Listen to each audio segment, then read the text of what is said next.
Kabayan, nakita ba ninyo ang kulungan niya at nakita mo ba kung sino ang kasama ni Senator De Lima sa loob ng Custodial Center? Kabayan, nakasama ni Senador Laila De Lima sa PNP Custodial Center na nasa likuran lamang natin yung kanyang mga kapartido sa Liberal Party, pati na rin abogado at pamilya. Ito ay matapos ang magdamagang proseso ng pag-aresto sa kanya. Umuwi pa kagabi si Senador Laila De Lima sa kanyang bahay sa Parañaque dahil hindi agad naisilbi sa kanya ang arrest warrant sa kasong paglabag sa Comprehensive Dangerous Drugs Act kaugnay sa Bilibid drug trade.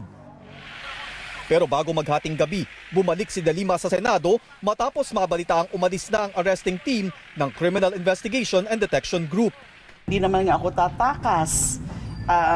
Ready naman akong arestuhin. Pero wag lang sana ngayong gabi kasi mas delikado ang gabi. Diba? And then konti naman sana ang respeto. Nagpalipas ng magdamag si De Lima sa Senado dahil hindi pinayagan ng Senate Sergeant at Arms ang CIDG na umakyat sa kanyang opisina. Alas 10 pa dapat isisilbi ang warrant pero napaaga ito ng alas 8 kanina. Kusang sumama ang senador. Inosente po ako.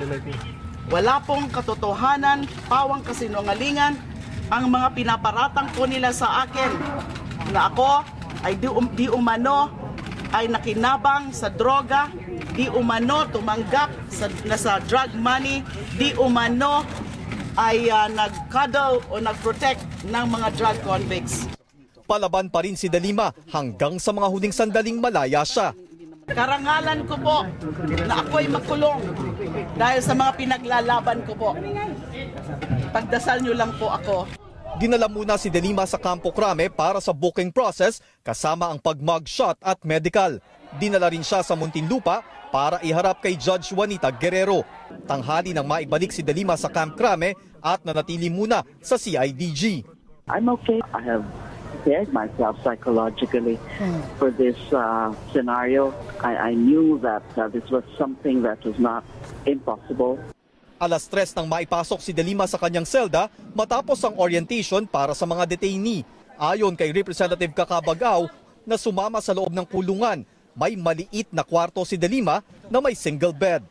Bawal ang mga gadget tulad ng laptop. Hindi siya pwedeng gumamit ng metal utensils, hindi siya pwedeng magdala ng mechanical equipment. Because of her privileged status, is allowed to bring her own clothes, but just to wear orange shirt every time she comes out. Hapon nang makitang lumabas ng Custodial Center ang kapatid at anak ni De Lima. Hindi naman itinago ng mga kapartido tulad ni Senador Kiko Pangilinan ang kanilang pangamba. We're there to support her. We believe na hindi makatarungan itong pagsampa ng mga reklamo sa RTC. Hindi tama ang jurisdiksyon. Manipis ang ebidensya. Sa isang pahayag, sinabi ni Vice President Leni Robredo na political harassment ang pag-aresto kay De Lima. Dapat ding ipaglaban ang karapatang magsalita bilang parte ng demokrasya. Pinawi naman ng Malacanang ang pangamba sa buhay ni De Lima.